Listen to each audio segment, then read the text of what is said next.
And I already apologized, dog, so let's move forward, bro. I walked out, dog. Let's catch a fade, bro. Let's catch a fade. This is what happens when rappers almost kill their interviewers. On a scale of 1 to 10, right? How badly, right, you think I could like beat your ass? Chill. I've been talking to everybody who has ever put a hand. You're disrespectful. I paid for the First funeral as soon as it happened, just because. I'm gonna smack the shit out of you. All right. I'm gonna smack the shit out of you. No. You ever got the shit smacked out you? No. We don't need that. And what better way to start than with the Brooklyn rapper who choked out a content creator on camera just for asking to borrow his chain. Brooklyn rap veteran Mino has real years under his belt and a reputation that precedes him everywhere he goes.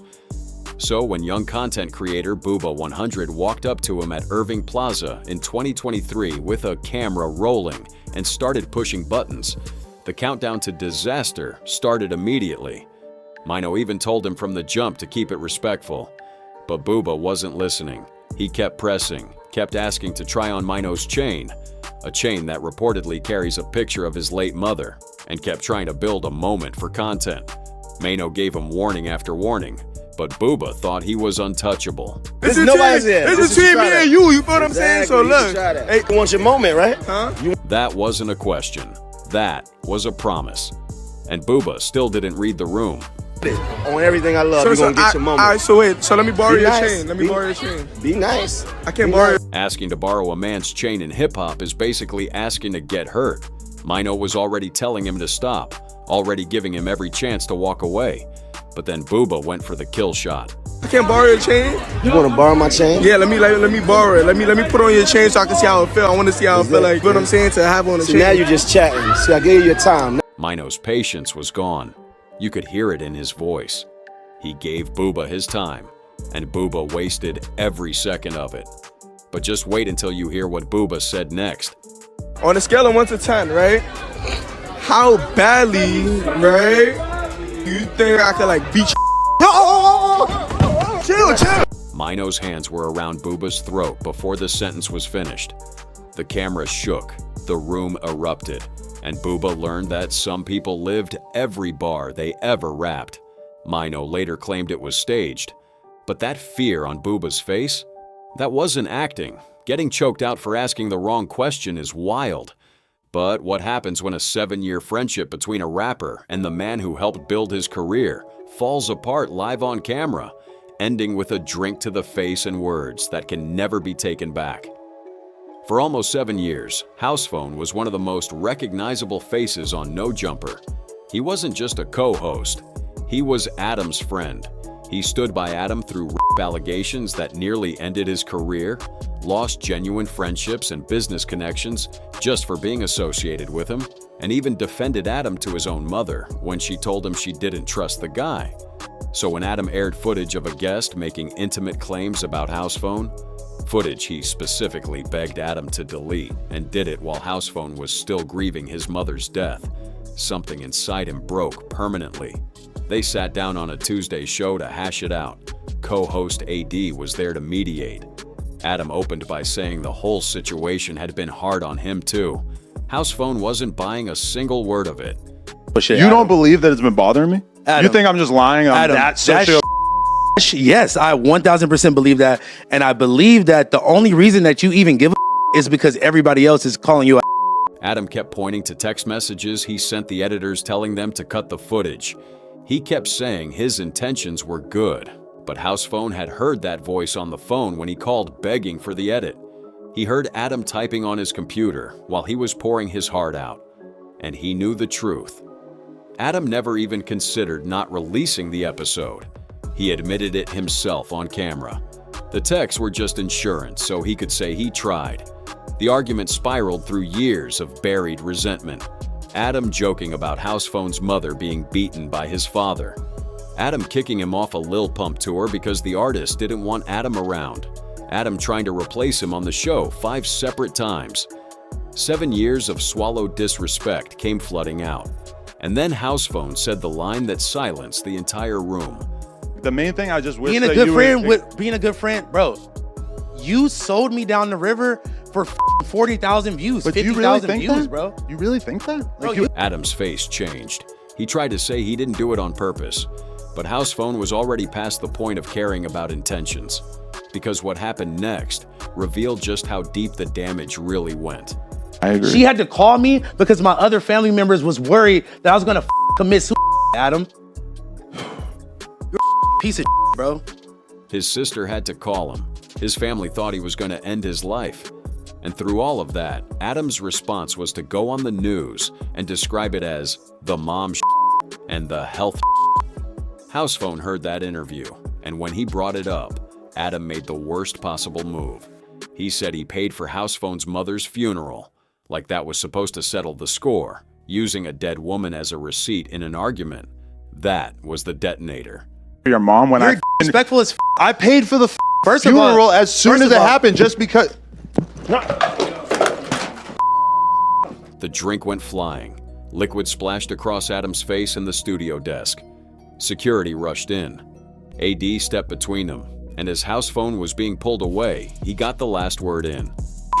You ain't pay for Nigga, you gave me some money, nigga. Pay for the funeral, nigga. House Phone walked out of No Jumper that day and never came back. 7 years of loyalty, traded for 40,000 views. And the line that stuck with everybody who watched it wasn't the curse words or the drink. It was the math. 40,000 views. So that's what a 7-year friendship was worth to Adam, 22. A drink to the face over a broken friendship is devastating. But when this next Long Island rapper sat down for a debate with a rival blogger, one vulgar comment turned the whole thing into a blindside attack that left blood on the floor. Young Vadu and Koko Show had been circling each other for years on Long Island's street content scene. Vadu was a working-class vlogger who valued loyalty. Koko was the self-proclaimed pioneer of Long Island media, loud and convinced he put everyone else on. They'd been cool once, but 4 years of tension had been building. By the time Trapland TV arranged a face-to-face sit-down, everybody in that room knew something was going to happen. They just didn't know when. The interview started with both sides arguing over who put who on, who was clout chasing, and who was lying about the history. Koko pulled out an actual Bible and started swearing on it that his version was true. So you ain't know who I was before I went up there? How the they told You're lying. You're lying. Vadu called him a liar to his face. The energy in the room was suffocating. Every sentence was loaded with 4 years of built-up resentment. That's how it's fighting crashing out. Nobody talking about shooting, we talking about fighting. The host tried to keep things on track, but both sides were getting louder and more personal. Koko started talking about what he could really do if the cameras weren't there. Vadu, this shit is cool for the cameras, but Ben know what's up with me. I don't care. Ben know what's up with me. Yo, listen, I went to patch y'all. And then, right when the tension was at its absolute peak, Koko directed a vulgar comment at one of Vadu's people. In Long Island street code, that's the line you never cross. But just watch what happened the very next second. I've been doing this for 4 years, y'all. I've been talking to everybody who has ever put a hand. Vadu stood up, leaned in, and delivered a clean punch straight to Koko's face. No warning, no wind-up. Blood immediately. The room exploded into chaos. Vadu later explained it wasn't even personal. It was principle. You disrespect someone's people to their face, you're gonna see consequences. A punch that draws blood on camera is as real as it gets. But when this next Chicago drill rapper confronted the same podcaster who kept House Phone's footage up, the whole session became a street code lesson that ended with security dragging him off the set. When Chicago drill rapper Ruga pulled up to No Jumper in October 2024, he came loaded with years of grievances. Adam had been making jokes about people from Ruga's world, playing with the name of his fallen friend Wooski, who got shot in the not just anywhere, at Ruga's best friend's funeral, a funeral where bullets flew and Ruga's own mother and son were in attendance. Adam had also aired footage Ruga specifically asked him to cut and called him names on the internet. So when those cameras started rolling, Ruga wasn't there to promote music. He was there to confront the man who'd been treating his trauma like content. It ain't no joke. Do you know that was at my best friend's funeral? Yeah. Do you know that my best friend mama couldn't even bury her son the right way? The room went cold. Adam tried to justify it, saying Wooski started it, saying it was just a response to online disses. But Ruga wasn't hearing excuses. Do you want to fight? No. I ain't shut the up. Then why are you on the Stop podcast? talking. Stop talking. You don't get to 'Cause tell if I me to was shut the up on my listen. podcast. Adam tried to pull rank as the host, but Ruga kept pushing. And then somebody in the room said the words that almost tipped the whole thing over the edge. Hit him in his mouth. Say I hit him in his mouth. What are you gonna do? What do you think I'm gonna do? Adam was shook. But the worst part was still coming, because Ruga finally admitted out loud why he actually showed up to the studio that day. Listen, Can we I don't tell? give a Hold fuck on, hold on. about this podcast. No, hold on. Then why'd you beg to come on here? To be honest, I really wanted to come in and beat your. Adam told security to remove him, and as Ruga was being physically escorted out of the building, he left one final message. Listen to me. Me and you If shot, you bro. remove Like, gang, off the strength I'm gonna of. leave out this bitch, man. That's That's cool. what I'm gonna do. No punches were thrown, but the weight of those words carried the gravity of a world where jokes about the dead aren't jokes at all. Ruga walked out, and the clip went viral within the hour. Getting kicked off a podcast is one thing, but when this next rapper walked into a troll interview designed to humiliate him from the first question, he made it clear that every single person in that building was going to catch hands. When SoundCloud-era rapper Skinny from the Nine showed up to the Craft Culture podcast in late 2023, his label set the whole thing up, standard promo. But host Kano had an entirely different plan. From the moment Skinny sat down, Kono started prodding, offering cheese as a fat joke, playing a bizarre homemade beat about bedroom performance, mocking his career. Each jab delivered with a completely deadpan face. Skinny told him to stop multiple times. Kono kept going. How do you feel that the world has come full circle and that you're broke again? What? How do you feel? Why you keep playing with me? No, it's just a question. Bro, keep it a buck, bro. Skinny warned him, keep playing and see what happens. But Kono wasn't done. He brought up the shooting where Skinny almost died and went live on Instagram because he thought it was his last moment on Earth. Then he dropped the question that detonated the room. So do your parents know that you're gay? What? Do your parents know that you're gay? I'm not gay, goofy white boy. Skinny was done being polite. He told Kono he wasn't about to be tested and that his entire circle would handle this differently. But Kono just sat there with that blank expression. And then Skinny issued the warning that should have ended the whole thing right there. I'm about to press play on you. Keep playing with me. Press play. What does that mean, press play? Press play to find out. Kono didn't listen. He kept trolling. Then he cracked a joke about Skinny's facial paralysis and connected it to why his music sounded bad. And that was the very last straw. I'm gonna smack the shit out of you, deadass. All right. I'm gonna smack the shit out of you. No. You ever got the shit smacked out you? And then Skinny went completely nuclear. Smack the shit out of this smack the shit out of the cameraman, smack the shit out of this goofy this nigga, all y'all smack. Skinny was threatening every person in the room. Staff in mouse costumes trying to hold him back, chairs shifting, and Kano sitting there with the same blank face. It became one of the most viral podcast meltdowns of the year. Nobody who saw that clip will ever forget the moment he told the entire room they were getting smacked. Threatening an entire studio is terrifying, but sometimes the most dangerous moments come from the quietest misunderstandings. When this next podcast host misheard a single comma, he went from friendly to threatening a fist in his guest's face in under 10 seconds. When rising LA rapper Lefty Gunplay pulled up to the Hood Stocks podcast in April 2024, it was supposed to be a standard promo run. Both men were shirtless in a raw studio setup, and the vibe was all love at first.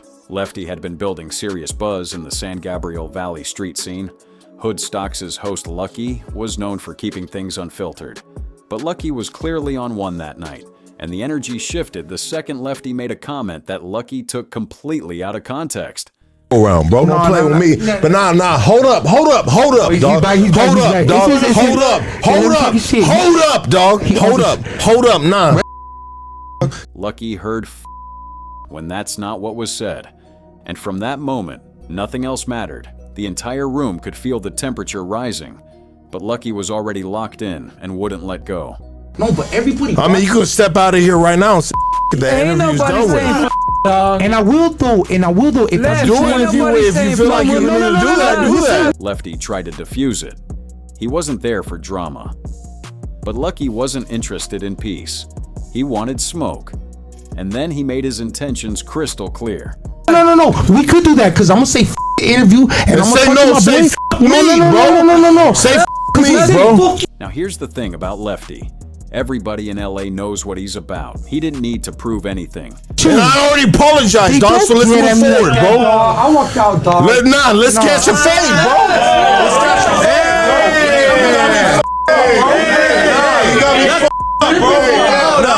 You don't want this right here, dog. But instead of swinging, Lefty calmly acknowledged the misunderstanding and apologized like a grown man. Lucky still wouldn't accept it. The interview ended right there. Fans called it one of the most impressive displays of restraint from a street rapper they'd ever seen. Lefty didn't flinch, didn't raise his voice, and still walked away looking like the only adult in the room. Some hosts push buttons for views and walk away unscathed, but when this next superstar got ambushed with invasive questions about her body outside a courthouse, she didn't just check him with words. She threw something at his head. September 2025. Cardi B had just walked out of an Alhambra courthouse after a jury cleared her of every single charge in a $24 million civil assault lawsuit. She was in a good mood, signing autographs, taking pictures with fans. But the blogs had been running pregnancy rumors for weeks, photoshopping baby bumps onto every picture she posted. She'd already shut it down multiple times. And then one male reporter decided to cross every boundary at once.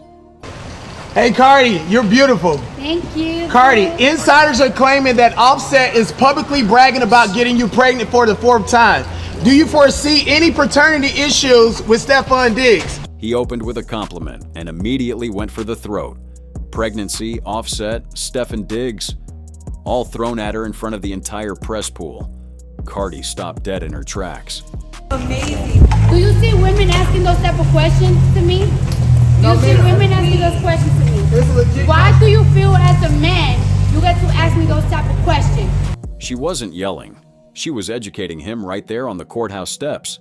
But the reporter was still standing there with his mic out like she owed him more. And your mama taught you, respect women.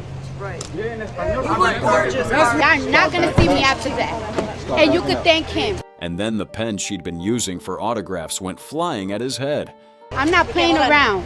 I was very nice, I was very kind, but you're not gonna, he will pay, nobody's gonna get that no more from me. Cardi made it clear to every reporter in that scrum, disrespect has a price. No charges, no lawsuits, just a pen and a message that went around the entire internet in minutes. Throwing pens at reporters is one thing, but when these next viral twins got pressed about the one topic they refused to discuss, the entire studio almost got torn apart. The Island Boys showed up to the Danza project in February 2024, fresh off their viral fame and looking to talk music and boxing.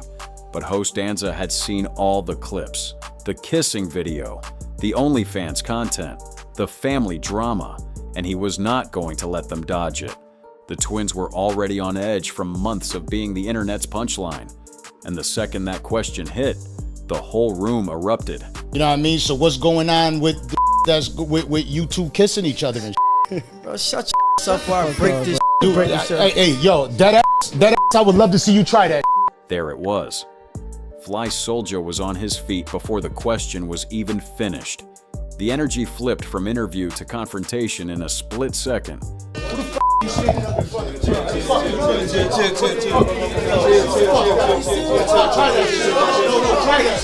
Danza stood his ground, chest out, reminding everyone he's damn near 40 and nobody was getting touched in his building. But the twins weren't backing down. You know, my security will whoop your security and I'll beat the shit out of you right now. That's cap. Whoa. Back up. What you gonna do about it? Whoa. Things got so heated that Danza had to physically stand up and use his size to reset the room twice. The twins were threatening to break equipment, pop off on everybody present, and make the whole building regret asking that question. But first of all, I kicked you and you didn't do shit. Right, so shut the fuck You up. finally not musty too. Finally not musty. No punches landed, but it took Danza 7 full minutes of de-escalation to calm the room. The Island Boys made it clear they weren't the joke the internet made them out to be, and they were willing to prove it with their fists. Threatening to destroy a studio is wild, but when this next content creator sat down with a podcaster who'd been questioning his credibility for weeks, the disrespect escalated to a level nobody in that studio could have predicted. In mid-2022, Chicago content creator 16 Shot M walked into the No Jumper studio to confront Poetic Flaco, and the energy was hostile from the first second. These two had been going back and forth online for weeks. 16 had interviewed one of Bandman Kevo's co-defendants who accused Kevo of snitching. Flaco called it clout chasing. 16 called it journalism. AD was there to mediate, but neither side wanted peace. 16 came loaded with screenshots, call logs, and receipts that contradicted everything Flaco had been saying publicly. And every time he laid out the evidence, Flaco deflected and defended Kevo harder. What's the clout chasing at 16? Like, you know me or something. Like, you disrespecting me already. Like, you voicing your opinion on some shit you don't know nothing about. Flaco came in swinging with the accusations from the jump. But 16 wasn't there to take disrespect. He started exposing contradictions in Flaco's story one by one, catching him in lies on camera. Bro, you're a fraud, man. Bro, this shit Bro, listen, right? Do you not realize people gonna see this? Yes, bro. You a fraud. 16 called him a fraud to his face, on camera, in front of AD and the entire No Jumper audience. But Flaco kept going, kept defending, kept deflecting. And 16's patience was running out fast. Prove you not a rap. Show him on the website. Prove you not a rap, bro. It's so simple. Print your paper. You only gotta print it. 16 challenged him to clear his name right there on the spot, pull up the computers, show the paperwork. But instead of doing it, Flaco kept changing the subject. And that's when 16 issued the warning that should have told everyone in the room what was coming next. I'm confident about, right? You're gonna regret this. Right? When you watch this shit, you're gonna regret this. And shortly after that, 16 Shot him crossed a line that nobody in that studio expected. He spit directly on Flaco. Not figuratively, he spit on the man. The room erupted. AD jumped in to separate them. In street culture, spitting on someone is the ultimate disrespect. Worse than a punch, it says you're beneath me. The clip spread across every platform within hours and became one of the most talked about moments in hip-hop podcast history. Spitting on someone on camera is about as disrespectful as it gets. But when this next rapper sat down for what was supposed to be a civil debate with a rival blogger, one vulgar comment turned the whole thing into a blindside attack that left blood on the floor. For months, King Yella had been watching his name get passed around No Jumper like a party favor. Florida rappers dropping it, LA Crips throwing it into conversations, random guests using it for clout. And every single time, Adam let the cameras roll without saying a word.